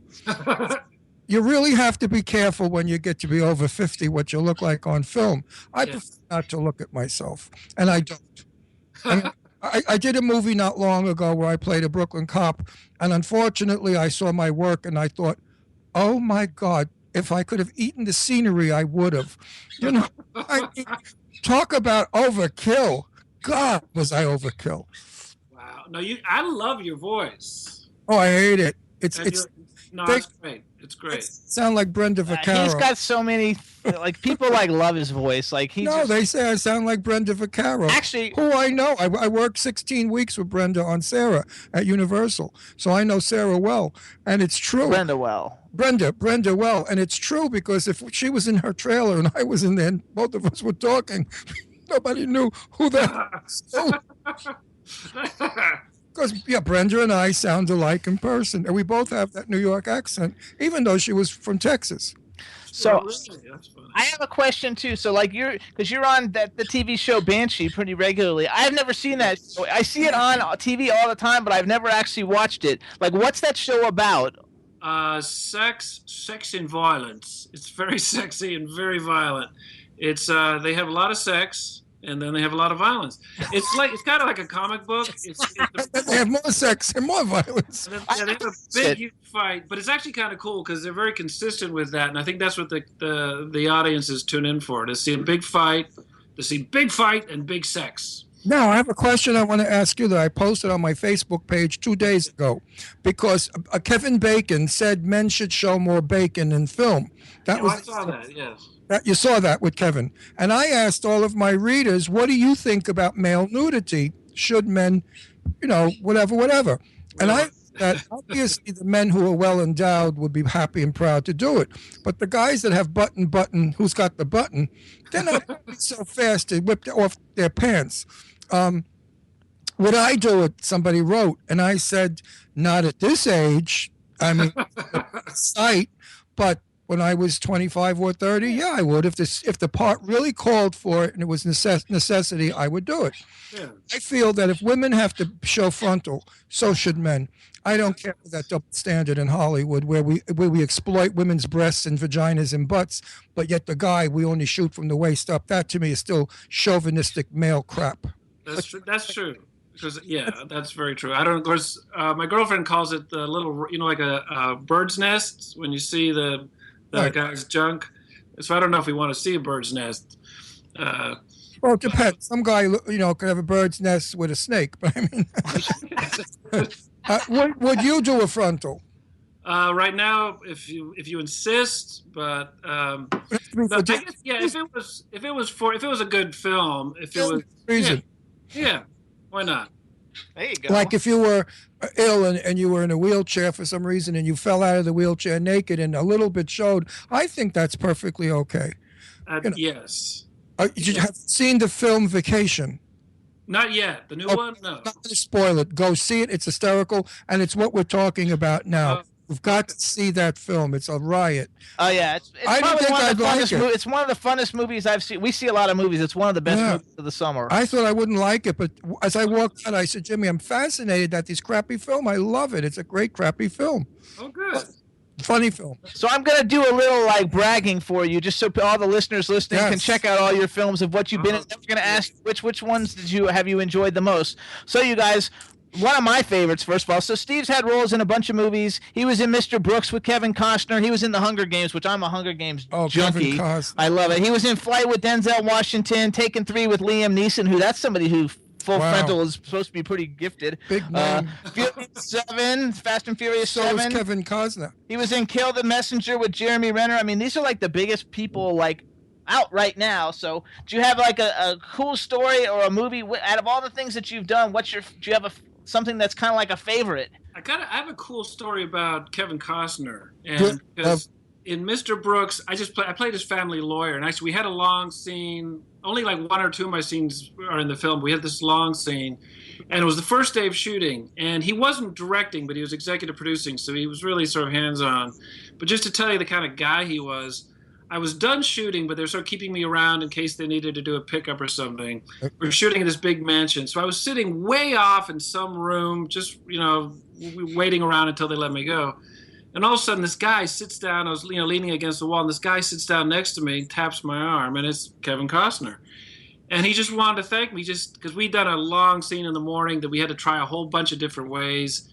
And he said, "Man, I threw a lot of different stuff at you, and you just went with everything I did, and I just wanted to tell you how much I appreciated that." So he'd gone out of his way to find an actor who, I'm just working a couple days, and he's the kind of actor who came up, through the ranks, and you can tell the difference actors like that, where they don't take themselves too seriously. They know it's just a job, and so that was probably the nicest surprise that we did. I'm not surprised at all because I've heard good things about Kevin. I've also heard things about Faye Dunaway. Oh, I bet. Where talk about I'm on the set, nobody's allowed to speak to me, get the extras out of here. I don't want the lighting men talking to me. Nobody's allowed to talk to me because I'm in character. Yeah, that's one speak to her, she has them fired. Yeah. Okay. I'll have that story too. That is, it just doesn't make sense. I remember I used to write for Tyler Perry, and the guys on my staff would get all nervous, and I would tell them, I'd say, look, it's just a TV show. It's not rocket science. We're not helping orphans here. We're just making a TV show, and it's just not worth that kind of attitude. Now, Faye Dunaway will talk to anybody to get a job because she's old and she doesn't even look good anymore. She looks dreadful. If you see Faye Dunaway in person, you want to run. She's so full of silicone and so full of all that crap they shoot in their face, so they all start to look like a puppet. So now she'd be happy to talk to people. So remember, the people you burn on the way up are the people. No, that's really true. I tell my daughter is just started acting. She just moved to New York, and my main advice to her is work harder than anybody else, but be nice to people. Absolutely. I got to tell a story to you. Lana Turner, before she passed away. You know who Lana Turner is, I hope. Yes. Okay. We became quite friendly because of her daughter, who is my very good friend, which is Cheryl Crane. And we lived in Palm Springs, and Lana was not well at the time, and she was staying with Cheryl at her house for a bit of time. And Lana said to me, Ron, remember one thing in this business, and this you must always remember. It's my secret to my success. And I said, what is it, Lana? She said, everybody's wonderful, everybody's fabulous, everybody's sweet, dear, and the best actor, and you will go far in the business. And she's right. The minute you start doing that backstage dish, you're in trouble.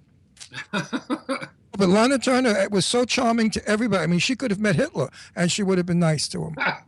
She was just that was her thing. Be nice to everybody in the biz.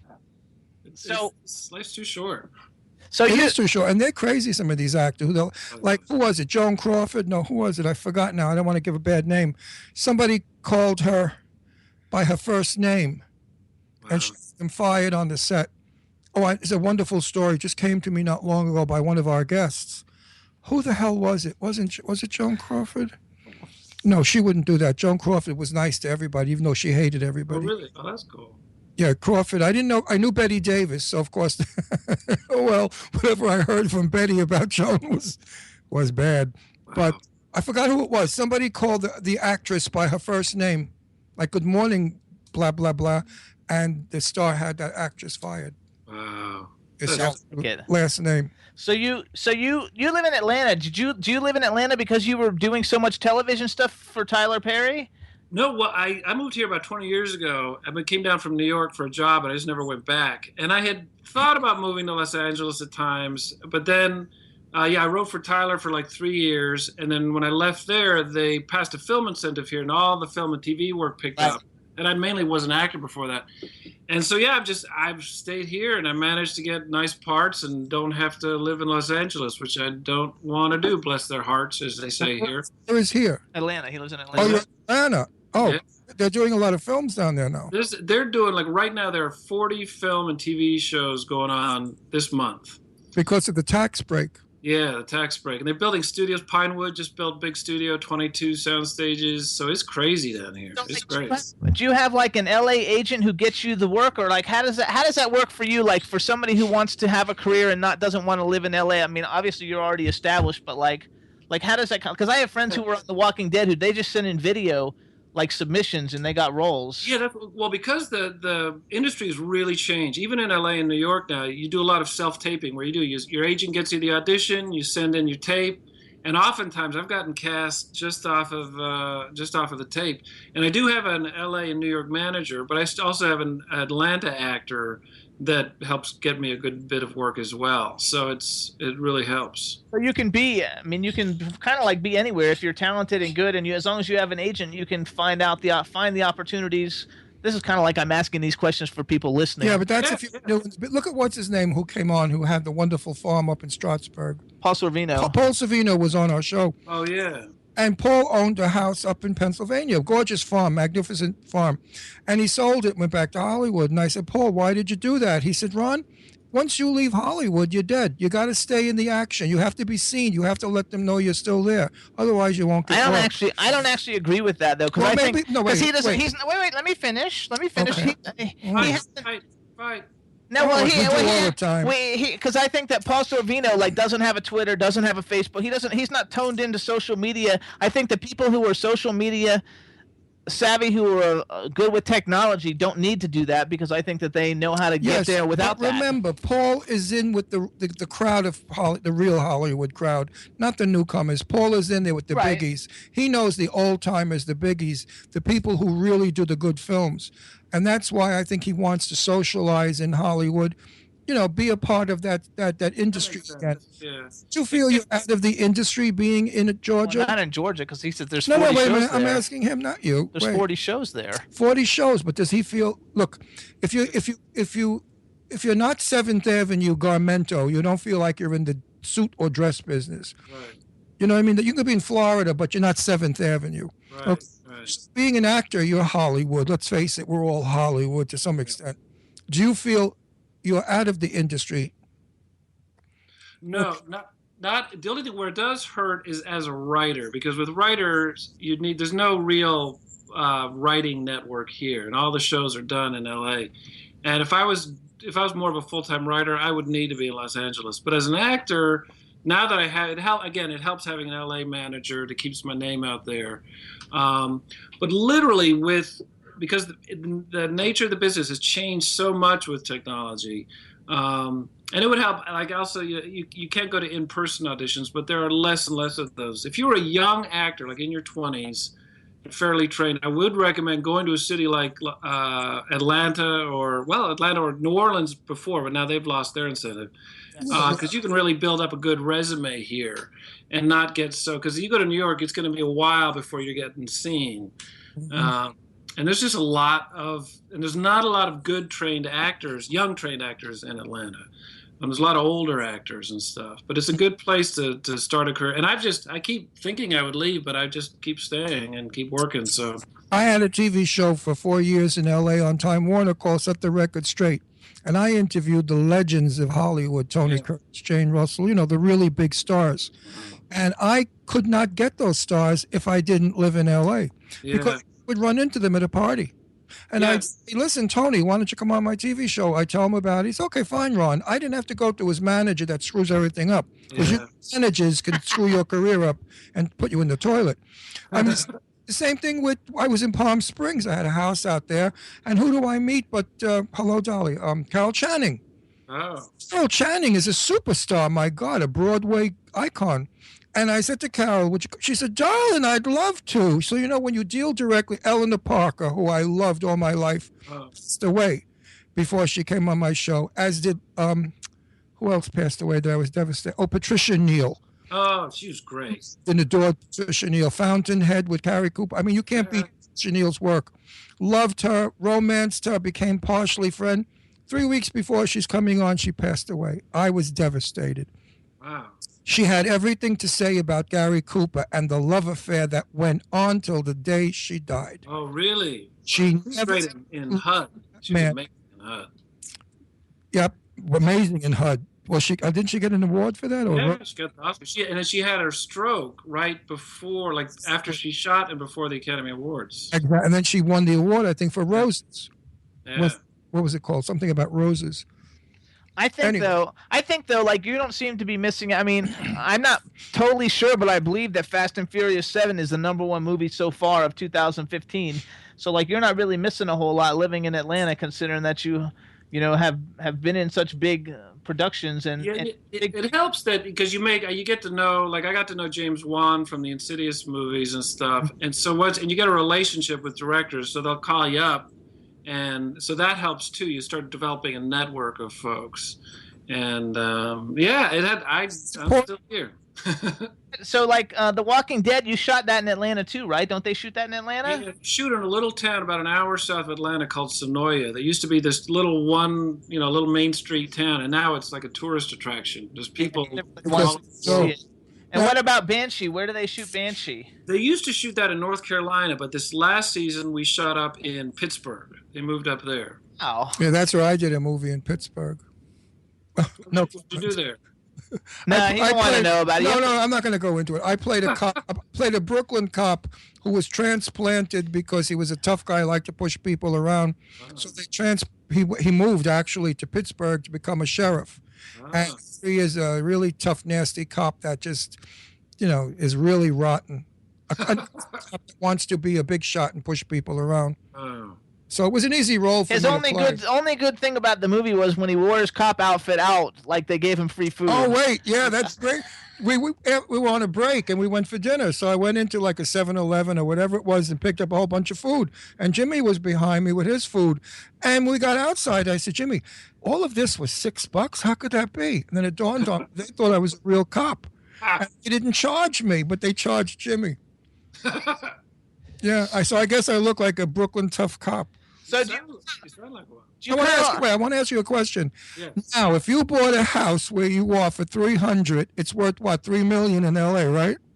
Probably, yeah. Because I understand it's pretty reasonable living down there. Is that true? The cost of living it's crazily different from here or New York. It's It's mine. Yeah, New York is a studio apartment for $3,000. Yeah, I used to live in Williamsburg in New York for $300 for 2-bedroom, and now that would be $5,000. Well, I had a 2,100 square foot apartment on 3rd Avenue and 75th Street, a front to back apartment. You listening to this? With rooms you can't believe, magnificent, and I paid $2,600. Now it's got to be maybe $8,000, $9,000, $10,000. Yeah, easily. And people thought I was crazy when I rented that apartment, but my daughters had their bedroom on the opposite side, and I wanted them to go to York Private School, where my daughter was friends with Liv Ullman. Liv Tyler. Liv Tyler. Yeah, that's different. So it was nice. But rents have gone crazy. So do you have a favorite out of all the stuff that you've done? I know that you have like a television series you're developing called The Land with Shea Bentley Griffin. I don't know if I know who that is actually, but in your bio. So you tell us about that. But first, tell me, do you have like is there one movie that's more of like a favorite, or you like all of them? But is there?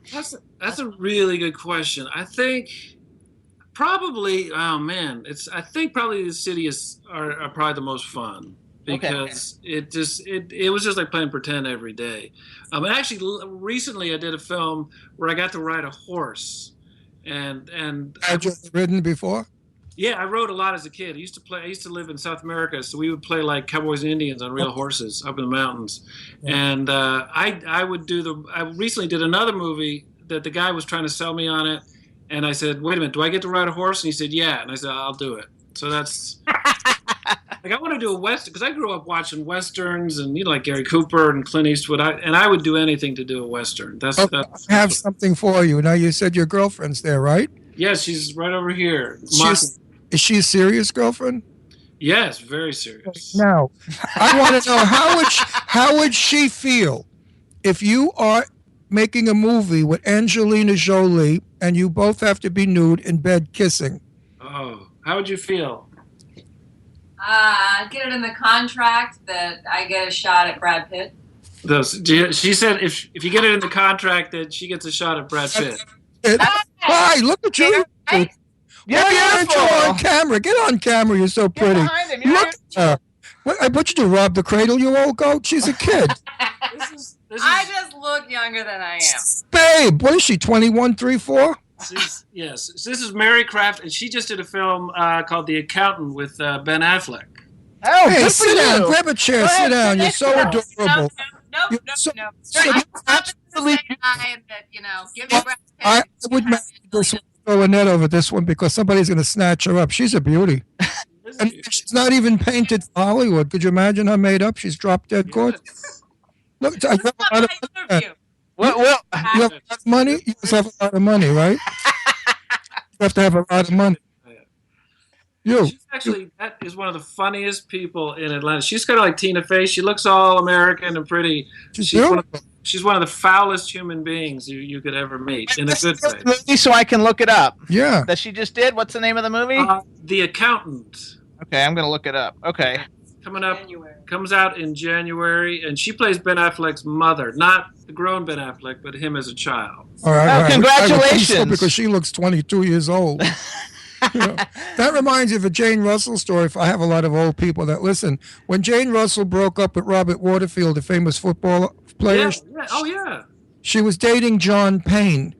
Now, Howard Hughes called her into the office and he said to her, "Now, why would you want to date an actor?" So Jane had no idea what to say. And Howard Hughes just kept going. He thought that was sinful. I don't know why I brought that up. Had nothing to do with Jane used to anything. tell me that story over and over again. I guess it was a fascination of hers. And then she'd also say, "Could you imagine if I married John Payne? Her name would be Jane Payne." There you go.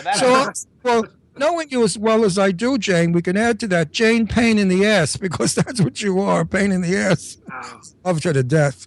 So let's go. So you have a TV series. Tell us a little bit about this. Since you're a great writer and you're like an award-winning writer, tell us a little bit about the TV series, and is it getting close to being something that people will see? Yeah, well, I wanted to write a series. The woman Shea Griffin, she was one of the people that brought so much film and TV to Atlanta like 20 years ago, and she was and is a casting director. She's won the CSA award and all that, but she wanted to do a series about a farm. And so she asked me if I would write. First, it was a comedy, and I didn't want to write a comedy because I'd been doing Tyler Perry. Like, I did 200 shows for him. So I was like, how about an hour drama? And I grew up watching the Waltons, every Thursday night, 8 o'clock. Yep. And I wanted to have a show that the family could watch, but is not, mamby-pamby and BS and all Disney-fied. And so I created this multi-generational family called the Bentleys.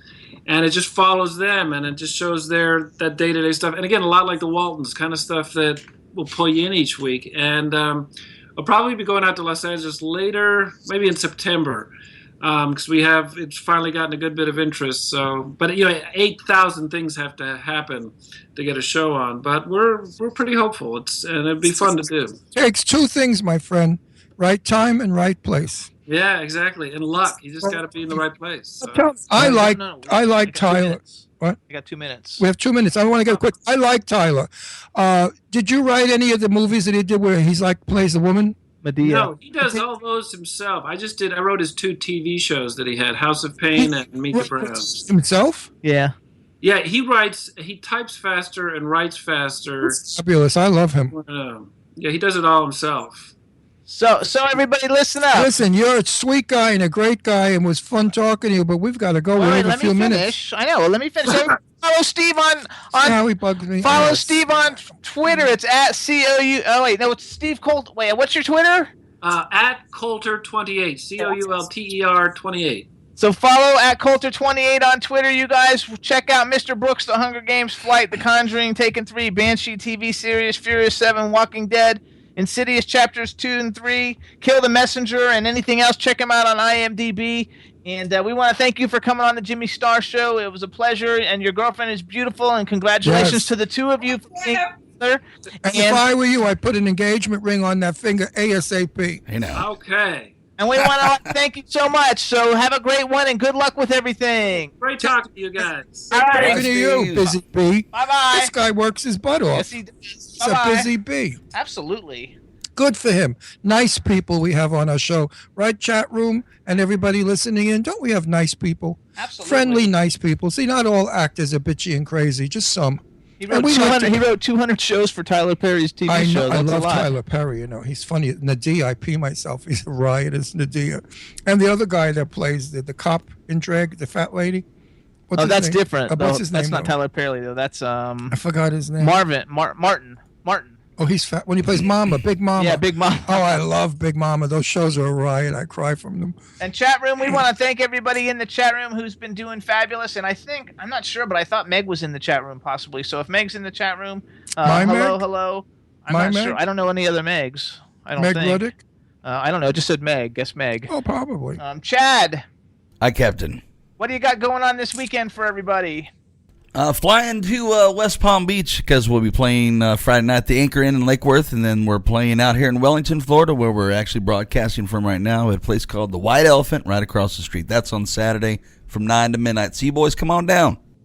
We're supposed to come down. I don't know when we're supposed to come down. When are we supposed to go to I don't Florida? know. Sometime. It's on our schedule in the winter sometime. We have a schedule. The Honeybee Tour, right on. Cool. Well, that we're doing so much of California because I want to do film work again, and I also want to bring back my Set the Record Straight and interview the rest of the stars before they all kick the bucket. Make it happen. Well, yeah, but we have to get out west because, New York is theater, and it's difficult. Parking, walking, going, it's impossible. L.A., you can go to the Ivy and run into two producers, and sit down and have a drink. Going back to Cali. Gotcha. All right, we're out of here, fellas. Another great show. All right, everybody. Thanks so much. We'll see you guys next week. Bye, Goddess, Guest Chinzia, Lady Lake, everybody in the chat room. Thanks so much. Talk to you guys later. Bye. Let's get down to crazy Jimmy. Big up myself and known as Alfie, the one and only, the Turkish MC. Always love the clothes of Jimmy. Bitch, I'm your wanna be. Jimmy Star, new celebrity. We'll take you out to Jimmy Star.